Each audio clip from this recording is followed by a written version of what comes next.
श्रवण पटे अतिवरा महावाक्य जनार्दन सच्चिदानंद त्वं शरणं ब्रजेश यादवेन्द्रं दयादाता पुंडरीक्षा क्षीरसागर शयनं कमलनयनं नमस्तुते नमामि श्री हरि। धैर्य से जिसको धारण किया जाता है, कर्णपटुओं से जिनका पान किया जाता है, ऐसे सच्चिदानंद भगवान श्री यादवेंद्र सरकार को मैं नित्य ही चिंतन करता हूँ, नमन करता हूँ। जिनको नमन करने से मंगलादि मंगल तो हो ही जाते हैं, साथ ही में बहुत बड़ा बल मिलता है मनुष्यों। वट सावित्री बड़ पूजनीय अमावस और शनि जयंती आई है। अब न्याय होगा भारत के अंदर, शक्ति अब प्रगटाई है। यमराज सावित्री के पति की और आत्मा को ले जाता है, पर सत्यवान सावित्री का सत उसके प्राण बचाता है।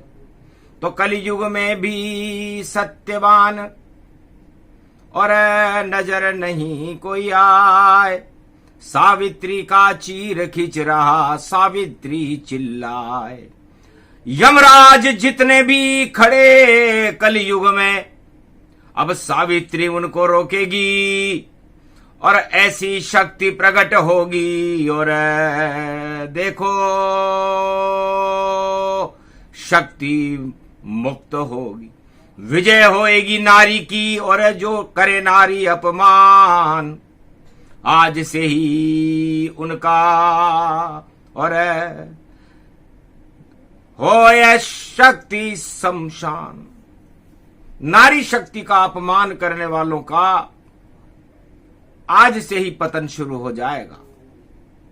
चाहे कोई सा भी आभूषण हो या भूषण हो या मूषण हो या चूषण हो या कोई भी हो, अब अंत उसका अब निश्चित हो। क्योंकि वट सावित्री पर्व में और आए शनि भगवान, कड़ा दंडव देंगे और मिट जाए नाम निशान। शक्ति की जय जयकार होए, शक्ति की कथा सुनाते हैं। और वाणी में अब हम शक्ति को और भारत में आज बुलाते हैं। परम प्रसन्न अगम जय जानी, जयति भगवती अस जगमानी। जय दुर्गा दुर्गति सब नाशे, प्रगट रूप तीन वेद प्रकाशे। गढ़ आनन बोले त्रिपुरारी, उमा सुनो तुम सत्य निहारी। जगदम्बा अंबिका भवानी, अष्ट सिद्ध मंगल में मानी। नव दुर्गा पूजे जो कोई, कोटि विघ्न व्यापे नहीं जोई। लंबोदर एकदंत अनंता, व्यापक ब्रह्म आदि सुर संता। अनंत ब्रह्मांडों को सर्व शक्ति देने वाली माँ जगत जननी जानकी, प्राणदान श्री राम कृपा निधान की विष्णु शक्ति, ब्रह्म शक्ति, शिव शक्ति और तेजोमयी शक्ति को मैं बारंबार वट सावित्री महापर्व पर प्रणाम करता हूँ। वाणी पुस्तक धारणी, महामंगलाकारिणी, हंसारूढ़नी, जगदम्बे नतमस्तके नमामयम्। वाणी ब्रह्माणी करो, वाणी पर नितवास। रामचरित वर्णन करूं, पूर्ण कर मास। कठिन कोट में कहीं भो भाला, लिखहि कृपाल सो दीन दयाला। बोले शंकर अस त्रिपुरारी, सुनहु सत्य तुम दक्ष कुमारी। भगवान महादेव वाणी में फरमाते हैं कि हे उमा भगवती, है दक्ष की राज दुलारी, राजाधिराजा चक्रवर्ती सम्राटों को तेज देने वाली, राज देने वाली, वैभवता देने वाली, बलाढ्य पुरुषों को बल देने वाली, वीर पुरुषों को वीर तत्व देने वाली, धनाढ्य महापुरुषों को धन देने वाली, महालक्ष्मी प्राण वल्लभा वैष्णवी भद्रकाली छिन्नमस्ता। ये 9 दुर्गाओं का अस्तित्व है। शंकर के बिना शिव जी तपस्या नहीं कर सकते और शक्ति के बिना विष्णु अपना प्रशासन नहीं चला सकते और शक्ति के बिना ब्रह्मा भी अपनी वेद पाठ और वेद की व्याख्या नहीं कर सकते। ऐसी सर्वशक्ति जो महाशक्ति है, आदि सनातन है, आदि शक्ति है, पहले भी थी, अब भी है और आगे भी रहेगी, है उमा। इन शक्तियों के प्रभाव से ये भारत और हम आदि सनातन धर्म सारे संसार में प्रकाशित रहता है। सूर्य भी शक्ति के प्रभाव से ही प्रकाश करता है। एक बार सूर्य भगवान ने नवदा भक्ति 9 तरह की होती है। इस तरह नवरात्रि होती है। ये नवरात्रि का क्या महत्व है? सब दिन क्यों नवदीन दयाला, प्रगट भयउ तन भानु कृपाला। नवरात्रा की स्थापना भारत में सत्य की स्थापना करने के लिए सबसे पहले राजा रघु ने, जो रघुवंश के राजा थे, परंपरा शुरू की। सतयुग में इसकी परंपरा भगवान स्वयंभू मनु ने शुरू की। सूर्यवंश के थे। सूर्यवंश की प्रतिभाओं में ही सारी मर्यादाएं बनी। सूर्यवंश में ही सब कुछ नियम और उपनियम बनाए गए और सब कुछ सृष्टि की रचना की शुरुआत सूर्यवंश ने की। और चंद्रवंश में भी 56 करोड़ यदुवंशियों ने जन्म लिया, लेकिन कटु बुद्धि होने से वो निर्माण कार्य नहीं कर सके। लेकिन संसार को कल्याण में तो उन्होंने भरपूर कर दिया। ये 2 ही वंश संसार में सर्वप्रिय हैं। प्रथम सूर्य वंश जग जानो, द्वितीया चंद्र वंश में मानो।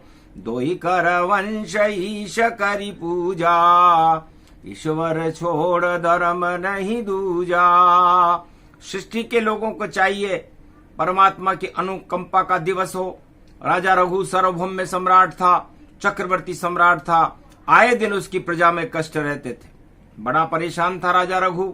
उसने गुरु वशिष्ठ के आश्रम पर जाकर कहा, महाराज, ये पृथ्वी बीज चुराती है, दिन दूना नहीं दे पाती है, और त्राही त्राही है जनता में, जहां पल पल ब्रह्म दिखाती है। सोई नृप प्रजा अवश्य अधिकारी, जो नरक जाए सो पाप मझारी। भारत में उसी राजा को राज करने का अधिकार प्राप्त है जब तक भारत की प्रजा प्रसन्न रहे। अगर भारत की प्रजा प्रसन्न नहीं रहे तो चक्रवर्ती सम्राट का पद हो, उसको ठोकर मार देनी चाहिए राजा को। इसलिए हे प्रभु, मैं बड़ा भयभीत हूं। संपूर्ण संसार में त्राही त्राही माम, अराजकता, हिंसा, आतंकवाद, भ्रष्टाचार है। प्रजा को 2 समय का भोजन भी नहीं मिल रहा। ऐसे प्रशासन को मैं अपने हाथ में नहीं रखकर मेरे ताज को मैं आपकी पूजा में रखने आया हूं। गुरु वशिष्ठ कहे दो कर जोरी, सुनहु नृपति यस आज्ञा मोरी। है राजा, इसमें तेरा दोष नहीं। कर्म प्रधान सत्य कहे लोगा, जैसे कर्म वैसे फल भोगा। ये तो कर्मों की प्रधानता है, पर फिर भी कर्मों की प्रधानता को नष्ट करने के लिए मैं तुम्हें उपाय बताता हूं। ये कलयुग है। जो दृढ़ विश्वास भरोसा करे, उन लोगों को मेरे बताए गए नियमों पर उनके घर में ब्रह्मा भी दुख नहीं दे सकता। ये अकाट्य सत्य है। ये ब्रह्मवाणी है, तेजवाणी है। और जब तेजवाणी भारत में आती है तो भ्रष्टाचार का अंत हो जाता है। हे राजा रघु, मेरे बताए हुए मार्ग पर चलो, भ्रष्टाचार को दूर करो, सत्य का प्रकाश करो, मेरे निर्देशों का पालन करो, तेरे वंश में आनंद होगा, जो त्रिलोक में आज तक किसी के वंश में नहीं हुआ। लेकिन उसके पहले मैं बता देना चाहता हूं कि परम प्रसन्न नारायण स्वामी, अगम निगम प्रभु अंतरयामी। कोटि प्रपंच को नष्ट करने वाले चारों युगों में नारायण ही है। उनका नमन करो, उनके मार्गदर्शन पर चलो। उनके ही इशारों से ब्रह्मा और वेद बनाता रहता है, उनके ही इशारे से शंकर और प्रलय मचाता रहता है, उनके ही संकेत से सूर्य प्रकाश दिखाए, विष्णु के संकेत बिन पत्ता नहीं हिल पाए। तब तक कहे अगम निग जानो, विष्णु लोक पहुंचे मति मानो। विष्णु लोक में तो हम पहुंच नहीं सकते क्योंकि मनुष्य हैं, कलयुग के मनुष्य हैं। मोम का आदमी सूर्य तक पहुंच जाए, विष्णु लोक में तो पहले ही पानी हो जाएगा पिघल कर, सूर्य तक नहीं पहुंच पाएगा। इस तरह विल पावर हो, आत्मबल वरिष्ठ तपेश्वरी हो, वही भगवान विष्णु तक पहुंच सकता है। इतनी चर्चा ही कर रहे थे। वट सावित्री अमावस्या थी, जेठ का महीना था। श्रीमन नारायण नारायण नारायण। उस धर्म सभा में नारद जी आ गए, जहां गुरु वशिष्ठ और राजा रघु परामर्श कर रहे थे। कहने लगे भगवान नारायण की जय हो। कर्म गति टारे नाही टरे, लाख कोई क्यों न करे चतुराई। कर्म गति टार टरे नारे भाई, कर्म प्रधान है विश्व जगत में, भाग्य लगन गुण गाई। जो लिख दिया विधि ने छठी रात का अंक, तिल घटे नराई बड़े रे जीवन निशंक। नारद जी उपदेश करने आ गए। भाई विधाता के लिखे हुए अंक को कोई संसार में नहीं टाल सकता, चाहे वो राजा हो, प्रजा हो, ज्योतिषी हो, कोई बाबा हो, हटा नहीं सकता। वृथा न जाय देव ऋषि वाणी, देवताओं की वाणी बेकार नहीं जा सकती। यह अकाट्य सत्य है। अगर ईश्वर सत्य है, धर्म सत्य है और परमात्मा सत्य है, तो ईश्वर वाणी का एक एक अक्षर सत्य होता है। यह संसार में उपलब्ध नहीं होता, इसे किसी को सुनाया नहीं जाता। इसे अपने आप पुण्य से आदमी सुनता है, और इसे अपने आप ही इसको नहीं सुनना चाहे तो उसे वो वाणी खारी लगती है, आग लग जाती है उसके बदन में जो वाणी को सुनता है, सत्य वाणी को पापी। इसलिए संसार वासियों, जो विधि के विधान को टालने की कोशिश करे वो कभी नहीं टलता, मिटता नहीं है। इतना सा सहारा मिल जाता है भक्ति से, शुभ काम करने से, भगवत भक्ति करने से, ईश्वर की उपासना करने से नौका का सहारा मिलता है। नदी पर तैर कर नहीं जाना पड़ता। पुण्य रूपी नाव में बैठकर हर आदमी अपनी कर्म प्रधानता को नष्ट करके वो उतना ही कष्ट नहीं पाता जितना उसे पाना चाहिए। तो शुभ कर्म करना हमेशा लाभदायक होता है, और भ्रष्टाचार करना हमेशा आदमी के पाप बढ़ा देता है और पुण्य नष्ट करके उसकी नाव को ही डुबो देता है। तो धर्म और पुण्य नाव का काम करते हैं। अकाट्य सत्य ब्रह्म मंडलम तेज पुंजम प्रत्यक्षते किम प्रमाणम। कलयुग में प्रत्यक्ष को गवाही की क्या जरूरत है? राजाओं का क्या हाल हो रहा है कलयुग में? क्योंकि ये भ्रष्टाचार के कारण हो रहा है। यदि ये भ्रष्टाचार न करके भगवान की शरण में रहते तो उनका राज लंबा चलता। तब वशिष्ठ ने कहा, अब यहां देव ऋषि नारद आ चुके हैं, उनके सामने मुझे बताना उचित नहीं है। हे उमा भगवती, ये विधि का विधान होता है। राजा रघु पर संकट आया है, प्रजा दुख पा रही है, नारद जी का अनायास भारत में आगमन है और वट सावित्री अमावस्या है। ये सब ईश्वर की अनुकंपा से होता है। मारकंड्य मुनि परम प्रभाऊ, और दुर्गा कहे मन रूप प्रभाऊ। तब उस धर्म सभा में मारकंडे भी आ गए। मारकंडे ने आते ही कहा, भगवान शंकर की जय हो, वट सावित्री महापर्व की जय हो। ओम नमः शिवाय।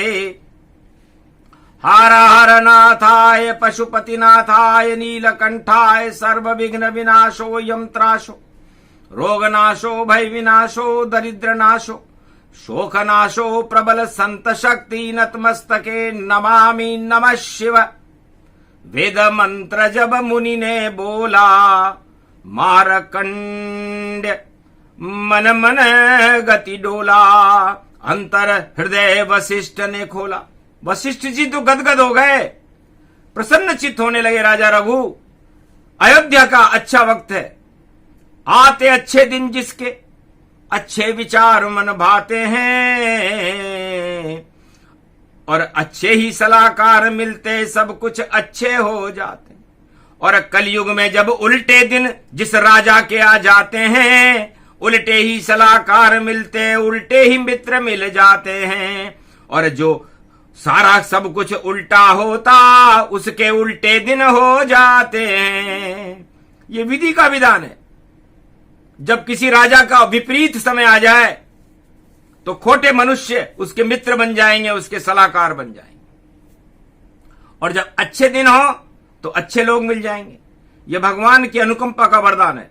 भगवान ने हंसते हुए नारद जी से कहा था, नारद जी मैं कुछ नहीं करता, बस एक जगह बैठा रहता हूं क्षीर सागर में और पाप और पुण्य को देखता रहता हूं। जिनको प्रभु दारुण दुख देई, तिनकी मति पहले हर लेई। जिनको प्रभु सुख देई विधाता, सुमति तिन देई यदुनाथा। मेरे दो ही काम है। जब मैं किसी के कर्म का लेखा देखता हूं तो मैं धर्मराज को बुलाता हूं और धर्मराज से पूछता हूं कि क्या लिखा है इसके खाते में, मुझको तुम बतला देना। जब वो अपना पुराने कर्मों का लेखा पेश करता है तो मैं उसे देखकर नियमानुसार कह देता हूं कि ये शुभ कर्म करने वाला है। मृत्यु की सजा लिखी हुई है इसको, मैं न्यायाधीश हूं, उसकी सजा को समाप्त कर देता हूं। और जिस राजा के राजयोग लिखा हो, जिस राजा को यह घमंड हो कि मेरा राज हट नहीं सकता, और अगर उसके खोटे कर्म हैं, भ्रष्टाचार किया है उसने, तो उसको थोड़े से धन का लाभ देकर उसके राजयोग को ही समाप्त करके सत्ता को हटा देता हूं। और जो मृत्युदंड पाने वाला, शूली पर चढ़ने वाला मेरा भक्त है, अगर वह ईश्वर का नाम लेता है, आज वट सावित्री अमावस्या है, शनि जयंती है और शुभ कर्म करता है, तो मैं उसे शूली के हुक्म को शूल पर टाल देता हूं। इतना शुभ कर्मों से जन्म का फल मिलता है मेरे यहां। इसलिए जिनको मैं दुख देना चाहता हूं उनको मैं पहले कुमति प्रदान करता हूं, राजताज प्रदान करता हूं और उल्टे सलाहकार प्रदान करता हूं। और सबसे पहले मैं शनि को भेजता हूं। इस समय शनि कुंभ राशि में, आज उनका जन्मदिन है, मैंने भेज दिया है। और राहु को भी भेज दिया है। राहु मेष राशि में चक्कर काट रहा है, केतु तुला राशि में चक्कर काट रहा है, और शनि कुंभ राशि में चक्कर काट रहा है, और मंगल कर्क राशि में चक्कर काट रहा है।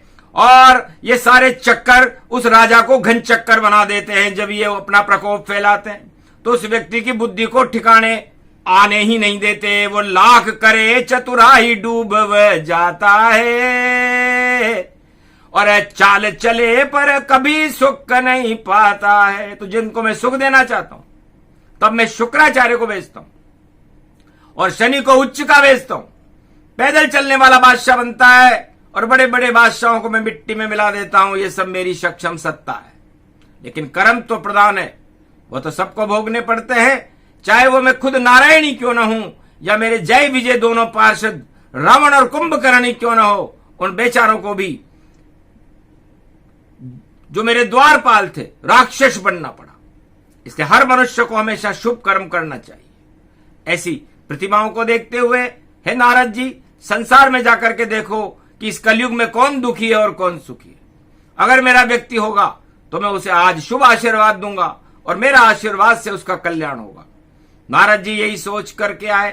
तब नारद जी से पूछा गुरु वशिष्ठ ने, अहो भाग्य महाराज, मार्कंडेय महर्षि ने पूछा, संतों की कृपा कैसे हो रही है? क्योंकि संत समागम हरि भजन जग में दुर्लभ दोय, और बाकी सब झूठा जगत क्षण में ही क्षय होय। तो जिन पर संत कृपा कर दे और तिनसे प्रसन्न राम वे दे। जब संतों की कृपा होती है तो मजबूरी में राम और सीता जी को भी कृपा करनी पड़ती है कि मोरे मन अस प्रभु विश्वासा, राम से अधिक राम करी दासा।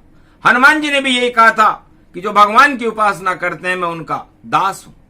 जब लोग यह नहीं सोचें कि मैं उनका काम कर रहा हूं, मैं उन पर कोई एहसान नहीं करता। जो रामचरितमानस सुनाए और प्रभु के गुणगान सुनाता है, तो टाल ठोक कर बजरंगी और वह सेवा करने आता है। ये प्रतिज्ञा करता हूं सीता माता और राघवेंद्र सरकार की कलयुग में कि जहां रामचरितमानस का पाठ होगा, जहां राम के गुणानुवाद होंगे, जहां राम जी के नाम का सिक्का चलता होगा, जिस घर में भगवान के प्रति श्रद्धा भाव हो। हनुमान जी कहते हैं कि मैं उन सब सेवकों का भी सेवक हूं, हरिदासों का भी दास हूं। अगर ये प्रतिज्ञा मेरी कलयुग में नष्ट हो जाए तो फिर तो राम का धर्म ही नष्ट हो जाए। इसलिए प्रभु के चरित्रों में और वाणी में बड़ा बल होता है।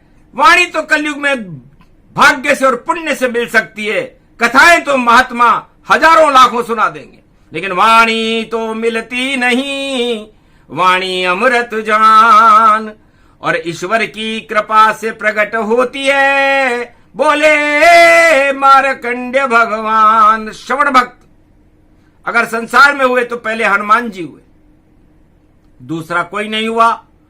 उनको भी जगदम्बा का आशीर्वाद अशोक वाटिका में लंका में मिला था। तो बिना भगवती जगदम्बा के आशीर्वाद से किसी भी राजा का आज तक कल्याण नहीं हुआ, प्रजा का कल्याण नहीं हुआ। साक्षात्कार करते हुए मार्कंडेय महर्षि से और नारद जी से प्रश्न कर लिया वशिष्ठ ने कि आप अहोभाग्य है कि आप दोनों संत हमारे अयोध्या के आश्रम में पधारे हो। ये मेरा शिष्य है, यहां का राजा है, राजा रघु। समय पर सेवा करता है, भगवान की गंगा जल पिलाता है, रोजाना समय पर गरीबों को भोजन देता है, शुभ कर्म करता है, तपेश्वरी राजा है। इसकी प्रजा में दुख भारत में क्यों है? अनाचार है, बहुत भयंकर दुख पा रहे हैं अयोध्या की प्रजा। तब नारद जी ने कहा ये काम हमारा नहीं। तब मार्कंडेय बीच में बोले ये काम मेरा है। विधि के विधान को टालने वाले शंकर भगवान है। तारत अंक लिखे विधि ना के, शंकर नाम निशंक सदा के। ये मेरा प्रत्यक्ष प्रमाण है। आज ये कलयुग में अनुभव वाणी है। मैं कोई भाषण नहीं करता, प्रवचन नहीं करता, उपदेश नहीं कर रहा, गुजरी हुई बातें नहीं बताता, भूत भविष्य वर्तमान नहीं बताता। भगवती जगदम्बा महादेव शिव शक्ति के अंदर वह ताकत है, चारों युगों में शिव शक्ति विधाता के लिखे हुए अंकों को भी टाल देती है, मिटा देती है। जैसे कोई बच्चा गलत लिख दे, अध्यापक उसे मिटा दे। इसलिए विधि के विधान को मिटाने वाली चारों युगों में और कलयुग में कोई बड़ी शक्ति है तो वह शिव शक्ति जगदम्बा के अंदर है।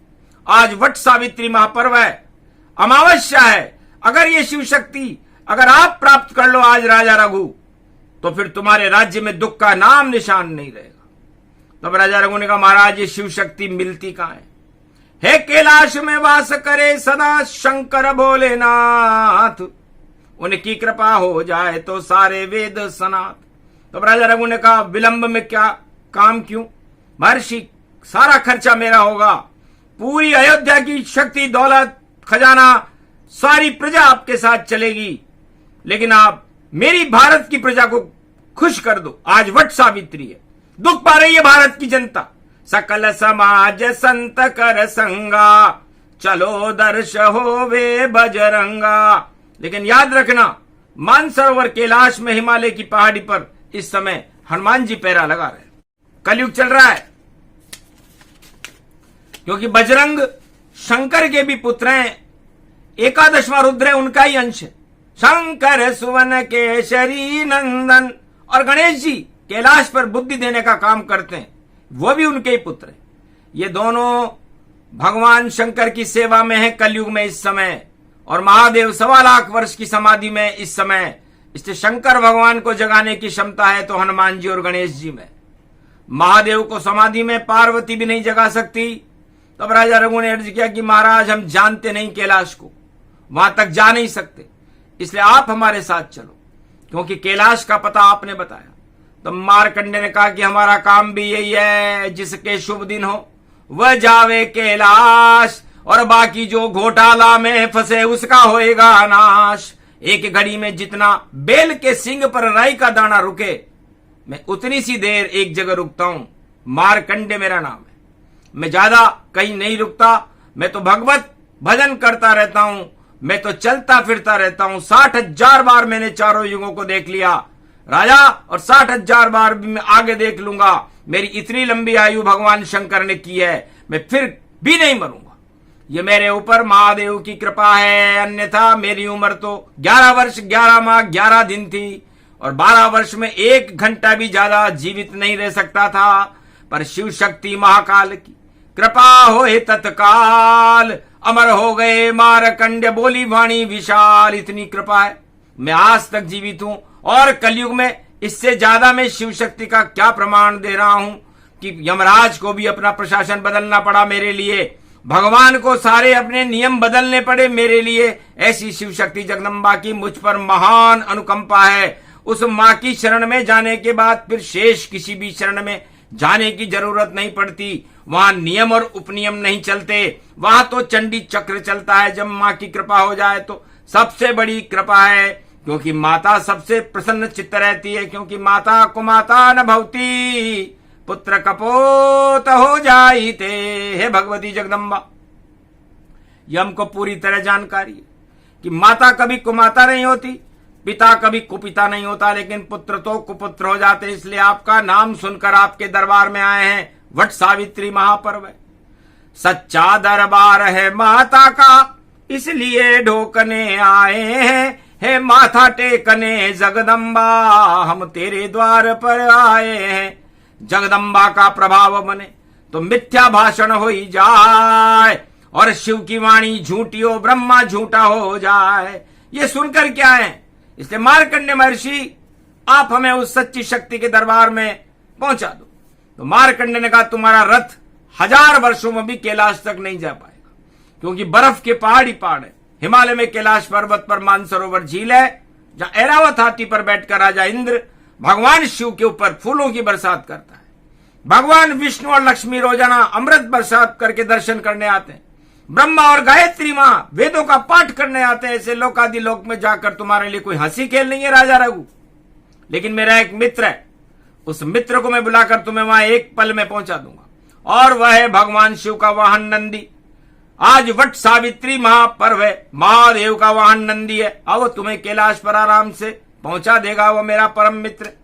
आह्वान करता हूं, ओम नंदी गणाय सर्व विघ्न विनाशाय सर्व शंकर तपस्यामैश्वरम नमः शिवाय पशुपतिनाथाय नतमस्तक। मंत्र का आह्वान करते ही नंदीगण प्रकट हो गया। मंत्र बोलने में मार्कंडेय को देर लगी, नंदी को आने में देर नहीं लगी। नंदी ने कहा, महाराज मार्कंडेय, मेरे लिए क्या आज्ञा है? क्योंकि मार्कंडेय भगवान शंकर के मुख्य शिष्य है। अगर किसी राष्ट्राध्यक्ष का सचिव कोई बात कहे तो संसार के सारे राष्ट्राध्यक्षों को उसकी बात अवश्य माननी पड़ती। इस तरह से मार्कंडेय के भगवान आह्वान करते ही नंदीगण ने कहा, प्रभु मार्कंडेय क्या आज्ञा है? वट सावित्री महापर्व चल रहा है, चारों तरफ कलयुग में अनाचार ही अनाचार है। 49 करोड़ महादेव के गण हैं, जिंद भूत प्रेत यक्ष डाकनी शाकनी राक्षणी, ये सब उनके गण हैं। और उन सब गणों को बचाने वाला है तो केवल मात्र एक नंदीगण है। नंदीगण सुप्रीम पावर है, वह सबसे बड़ा आरक्षी सेना का, शिव शक्ति सेना का स्वामी है। 52 भैरव 64 जोगनी उनकी आरक्षित और अंगरक्षक सेनाएं हैं। वो अनंत शक्ति है। जितनी शक्ति शिव शक्ति के पास है, वो शक्ति ब्रह्मा विष्णु के पास भी नहीं है। उस दिव्य शक्ति को नतमस्तक करते हुए मार्कंडेय ने इतना ही कहा, नंदी हमें कुछ नहीं, हमें कुछ नहीं चाहिए। राजा रघु, उनकी पत्नी, नारद जी, गुरु वशिष्ठ और हम सबको तत्काल आज वट सावित्री पर कैलाशपति भोलेनाथ के दर्शन करा दो। कैलाशपति के यहां कैलाश पर्वत मानसरोवर में पहुंचा दो और उनके दर्शन करा के आशीर्वाद दिला दो, उनसे वार्तालाप करवा दो। इतनी सी हमारी इच्छा है कलयुग में। तब नंदी ने कहा, यह कोई बड़ी बात नहीं, आंखें मूंदो सब अपनी और मान सरोवर में खोलो, और जय शिव शक्ति की भई, और जय जय जय जय सब बोलो। पलक झपकते ही सब कैलाश पर पहुंच गए। पूरा शब्द भी नहीं हो पाया उससे पहले पूरा का पूरा वशिष्ठ आश्रम जो अयोध्या में था कैलाश पर पहुंच गया। आज तक भी वशिष्ठ आश्रम कैलाश के दाईं ओर सुरक्षित है। पहुंचे शंकर असगुन जाको, अगमा निगम ब्रह्म पदवा को। कैलाशपति के दर्शन की और देखो होड़ सब लगी हुई। तब कोशिश करने लगे कि शंकर की समाधि के अस्तित्व को डिगाने के लिए, लेकिन उनकी समाधि भगवान शंकर की 1.25 लाख वर्ष की होती। एक रुद्र 1.25 लाख वर्ष की समाधि लेता है। तब भगवान शंकर को समाधि में से जगाए कौन? पार्वती इनकार हो गई। उमा शक्ति पार्वती ने कहा कि मैं शक्ति देती हूं। तभी तो मेरा पति भगवान शंकर समाधि लगाता है। फिर इस त्रिलोक में उनकी समाधि को हटाने वाला कौन है? इनकार गणेश जी ने भी कर दिया। सब इनकार हो गए, तब सबने मिलकर के कहा क्या करें। कैलाश पे आ गए, लेकिन शंकर समाधि लगाए। इस त्रिलोक में अब कौन है जो भगवान शंकर को समाधि से जगा दे? तब चुपके से नारद जी के कान में कहा मार्कंड ने, अगर शंकर को समाधि में जगाने की क्षमता रखते हैं तो केवल महाबजरंग बली हैं। बजरंग भगवान शंकर को समाधि में जगा सकते हैं। तब राजा रघु, वशिष्ठ, मार्कंड बजरंग बली की स्तुति करने लगे। ओम हनुमंताय सर्व विघ्न विनाशाय, ओम मार्कंडदाय अतुलित बल हेम शैलाबदेहि, धनुजवन कृशानुज्ञानी नाम अग्रगण्य, सकल गुण निधानम वानराणामधीशम, रघुपत प्रिय भक्तवात जातम नमामि। ये सुंदरकांड का पहला श्लोक सबसे पहली बार मार्कंड ने कैलाश पर्वत पर सतयुग में बोला था। उसके बाद वाल्मीकि ने लिखा, उसके बाद तुलसीदास जी की रामायण में यह सुंदरकांड में प्रचलित हो गया। आज भी तुलसी रामायण में कलयुग में यह श्लोक पूर्ण सत्य है। सत्यनारायण भगवान की शक्ति इसमें। बाकी सारी रामायण में कलयुग में रदो बदलियां कर दी गई हैं। कलयुग में हर आपत्ति को हरण करने वाला यह श्लोक भारत की रक्षा करने में सक्षम है। पूरी रामायण में यह श्लोक खास है। हनुमान जी का चंडी चक्र है और इस श्लोक का पाठ करने के बाद संसार में मंगल ही मंगल होता है। ये सब लेकिन श्रद्धा और विश्वास के ऊपर है। अगर विश्वास न हो तो फिर इस श्लोक को तोता रटने से कोई लाभ नहीं। पूरी जिंदगी में सच्ची आत्मा से, श्रद्धा के साथ इस श्लोक का एक बार पाठ कर लो, फिर पूरी जिंदगी में आनंद ही आनंद रहता है। परमानंद मानंद भयो प्रगट भय रे बजरंग, राजा से कहने लगे बोलो या तन संग। बोलो राजा रघु, आपने मुझे किस लिए बुलाया? तो मार्कंड ने कहा राजा रघु से ही पूछो। तब राजा रघु ने कहा महाराज हम भगवान शंकर से मिलना चाहते हैं। कलयुग में आज वट सावित्री महापर्व है, शनि जयंती। तो हनुमान ने कहा भगवान शंकर तो 1.25 लाख वर्ष में मिलेंगे, अभी मिलने का कोई प्रश्न नहीं। तो मार्कंडे ने कहा फिर हमने आपको यहां किस लिए बुलाया? असंभव होता है दुनिया में, कपिवर तुम संभव कर देते हो, और मृत्यु योग जहां लिखा हुआ वहां गुर्ज ठोकते रहते हो। गौर असंभव हो जाए संसार में, उसको संभव करने की क्षमता है तो बजरंग बली में है, मनसा पूर्ण बाबा हनुमान जी अंजनी के लाल में है, रामदूत अतुलित बल में। अतुलित आपके ऊपर ज्यादा शक्ति लगाई भगवान ने, क्योंकि आप अतुलित बल हो, यानी बल की सीमा के ऊपर हो। समुद्र जब सीमा में रहे तो किसी का नुकसान नहीं करता, लेकिन अगर वह सीमा लांघ जाए तो फिर ध्रुव तारे को पानी लग जाता है और पृथ्वी को भी प्रलय कर देता है। इससे समुद्र से भी 100 गुना बल हनुमान जी आप में ज्यादा है। और फिर क्या आप महादेव को समाधि में नहीं जगा सकते? तो हनुमान जी ने कहा भी महादेव को समाधि से जगाता हूं। जब आप इतनी बातें कर रहे हो, आज वट सावित्री अमावस्या है, लेकिन मुझे एक ढपली चाहिए। यहां गदा से काम नहीं चलता, ये कैलाश पर्वत है। तब नारद जी ने हनुमान जी को अपनी ढपली और मंजीरा और खंजरी दे दी और महादेव के सामने हनुमान जी राम धुन गाने लगे। भजो राम सीता, भजो राम सीता, याही में भागवत, याही में गीता। भजो राम सीता, भजो राम सीता, याही में भागवत, याही में गीत। जब शब्द महादेव के कानों में वट सावित्री महापर्व पर पहुंचे, पलक खुल गए महादेव के पहले वर्ष 50। महादेव कहने लगे कौन है विद्या प्रकाश? ऐसा कौन है जिसने बीच में हमारा पलक खुला दिया कलयुग में? तब अंजनी सुत हनुमान जी कहने लगे आपका पुत्र हूं शंकर सुवन। तब शंकर ने कहा कहो हनुमान, तुम मेरा 11वां रुद्र हो, कौन सा आपत्ति काल कलयुग में आ गया जो मुझे समाधि के बीच में जगाना पड़ा? तो हनुमान कहने लगे महाराज आपत्ति काल नहीं, आज तो आपका दर्शन काल है। राजा रघु अयोध्या से आपके दर्शनाभिलाषी रघुवंश के लोग हैं, आपका दर्शन करने कैलाश पर आए। और मैं अच्छी तरह जानता हूं कि मेरा पिंड छुड़ाओ, क्योंकि रघुवंश में भगवान विष्णु का रामावतार होगा और उनका मुझे दूत बनना पड़े। ये सेवा करने का सौभाग्य मुझे जल्दी मिले और मैं राम जी का दूत बन जाऊं, मेरा भी इसमें कुछ कुछ लाभ है। इसलिए महादेव भोलेनाथ आपको जगाया है और बिना स्वार्थ के जगाया है। स्वार्थ लाग करहि सब प्रीति, सुर नर मुनि जन सब की रीति। आपको मैंने अपने स्वार्थ से जगाया भगवान, दूसरों के स्वार्थ से नहीं, क्योंकि मुझे राम के सेवक बनने का सौभाग्य मिल जाएगा और आपका इष्ट देव बालक राम संसार में अयोध्या में प्रकट हो जाएगा और सारा कल्याण होकर सारे संसार का ही कल्याण हो जाएगा, प्रजा का कल्याण होगा, राम राज्य भारत में होगा। इसलिए अभी तो केवल हमें स्थान चुनना है कि राम जन्म कहां लेंगे।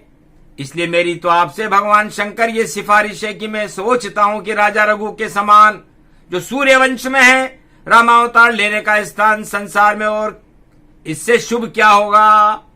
मान सिफारिश शिव मुस्काए, धन्य धन्य बलवान। अरे बुद्धि विदाता गणपति, पर तुम उनसे भी दिव्य महान। धन्य हो बजरंग वानर हो। राम जन्म का स्थान तो मैं ध्यान में समाधि में देख रहा था कि मैं जल्दी ही त्रेता युग शुरू होगा, रामावतार होगा। रावण ने संसार में तहलका मचा रखा है, पाप और भ्रष्टाचार की आंधियां चल रही हैं भारत में, हिंसाओं का दौर है, राम भक्ति को बंद किया जा रहा है, सनातन धर्म पर संकट है, नष्ट होने जा रहा है। अगर ऐसे समय में भगवान राम अवतार नहीं लेंगे कलयुग में तो फिर कब लेंगे। इसलिए मैं ध्यान में ही राम भगवान के जन्म का स्थान देख रहा था और बार बार मेरी निगाह इस राजा रघु पर जा रही थी, क्योंकि संपूर्ण सूर्य का प्रकाश इसके मस्तक पर था, बाकी संसार में किसी पर नहीं।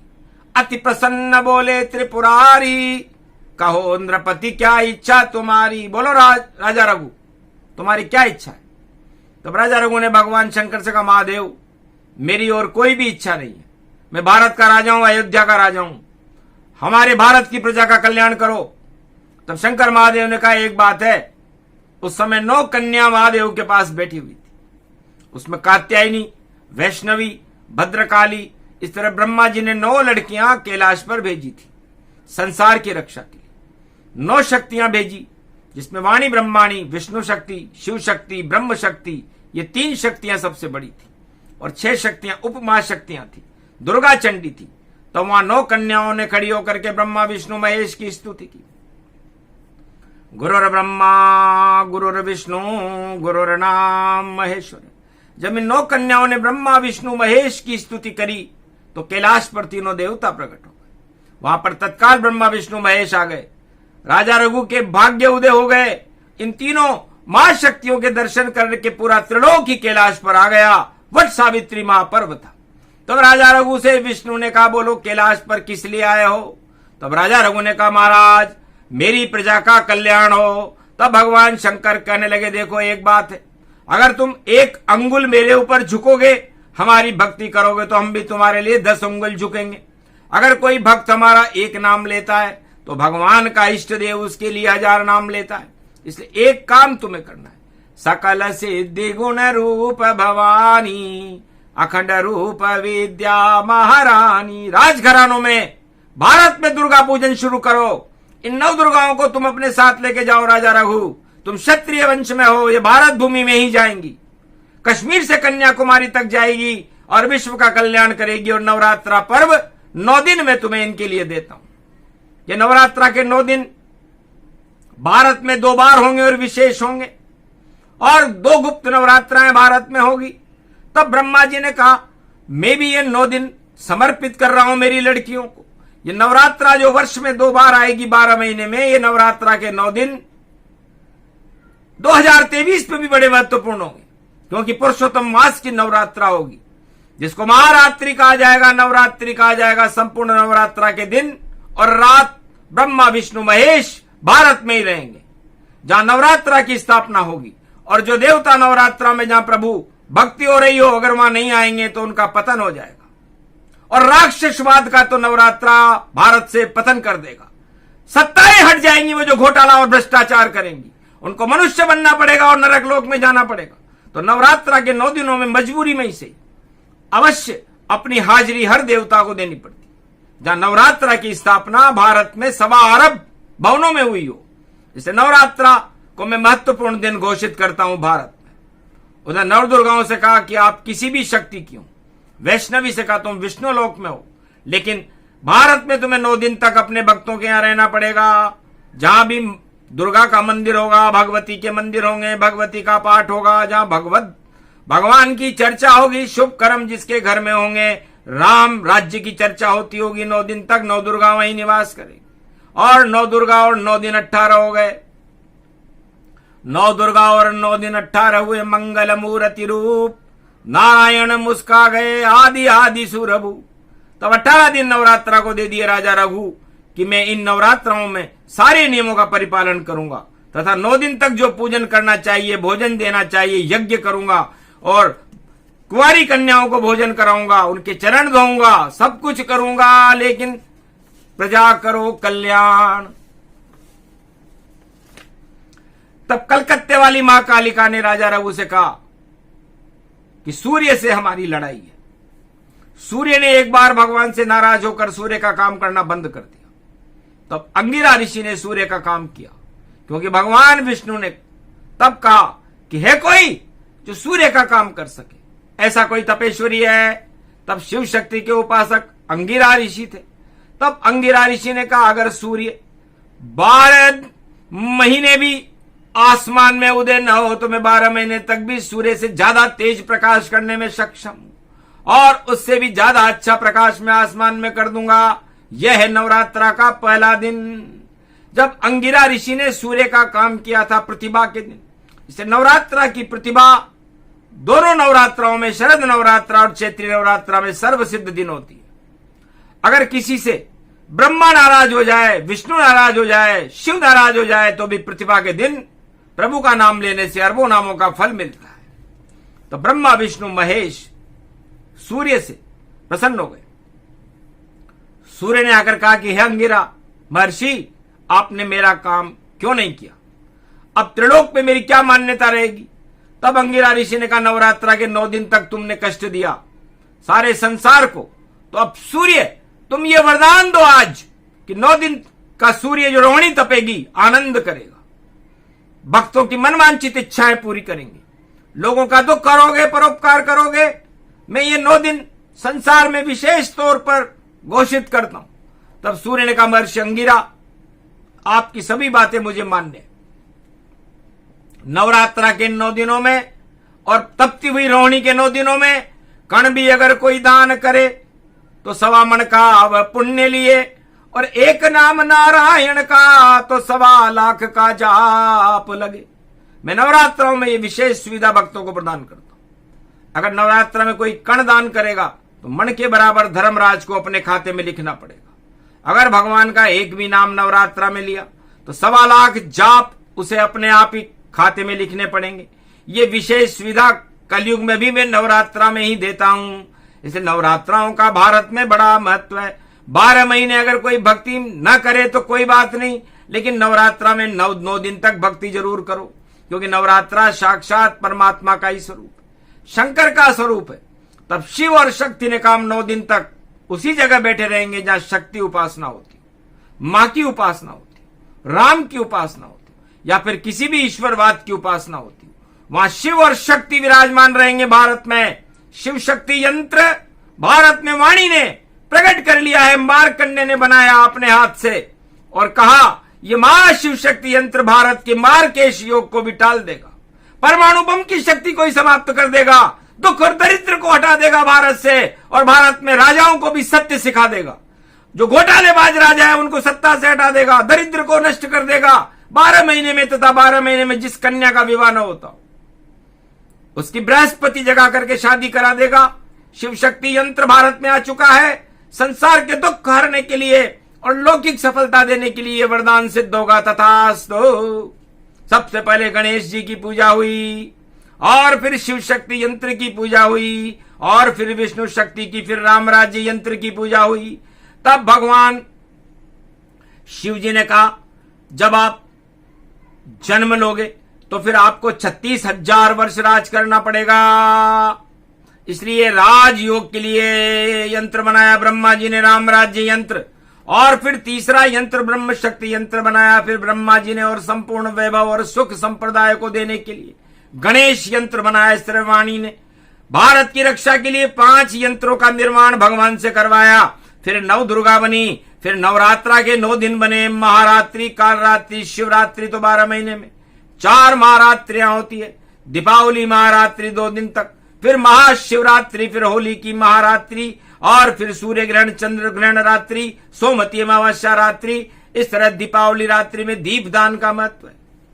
इस तरह नवरात्रा में विशेषकर सिद्धि हो, इस बात को शनिदेव शनि जयंती पर बड़े गौर से सुन रहे थे। उन्होंने कहा नवरात्रा भारत में 2023 में अभी आगे प्रारंभ होगी, एक तो निकल चुकी, अभी नौतपारोहिणी चलेगी, उसके बाद शरद नवरात्रा पुरुषोत्तम महीने के बाद आएगा, तो 9 दिन तक मैं भी भगवान की उपासना करूंगा। शनिदेव ने कहा देखें मुझे क्या बल मिलता है। तब किसी को पता ही नहीं चला कि शनिदेव ने नवरात्रा में 9 भक्ति कर ली। आखिर 9 दिन शनि की भक्ति के पूरे हो गए। तब शनि ने कहा 9 दिन नवरात्रा में जो उपासना करे सारे संसार में मैं उसे रोक दूं, इतनी मेरे अंदर शक्ति आ जाए। आखिर तपस्या का फल तो देना ही पड़ता है। तब शिव शक्ति ने शनि से कहा तथास्तु, शनिदेव रोक कर बताओ। उधर राजा रघु ने 9 दुर्गाओं की उपासना की, प्राण प्रतिष्ठा की, पूजा की, लेकिन फिर भी भारत की प्रजा का कल्याण नहीं हुआ, प्रजा भूखे ही मरती रही। रामचरितमानस का 9 दिन तक अखंड पाठ चला, दुर्गा सप्तशती का अखंड अनुष्ठान चलता रहा, देव कन्याओं का भोजन चलता रहा, लेकिन भारत की प्रजा और अयोध्या की प्रजा का कल्याण नहीं हुआ। तब मारकंड ने कहा राजा रघु मैं पूरे त्रिलोक को भस्म कर दूंगा अगर तुम्हारी प्रजा का कल्याण नहीं हुआ। तो मारकंडे द्वारा भस्म करने की बात को सुनकर शनि को डर लगने लगा कि कहीं ऐसा न हो कि मैं पकड़ में आ जाऊं और मारकंडे मुझे भस्म कर दें। शनि गयहूं दो कर के जोरी, महाराज विनय एक मोरी, कीन परीक्षण अस जगदम्बा, ये गलती कीनी सुर अंबा। क्षमा मांगता हूं मारकंडे, हे प्रभु। शनि ने मारकंडे से कहा राजा रघु की प्रजा का कल्याण और भारत की प्रजा का कल्याण इसलिए नहीं हुआ कि उसमें मैंने जानबूझकर रुकावट डाली थी। शनि ने कहा मैंने शिव शक्ति का ही परीक्षण किया था कि शिव शक्ति यंत्र जो वाणी द्वारा आपने भारत में भेजा वह सच्चा है या झूठा है। इससे राजा रघु की प्रजा का भला ही नहीं हुआ।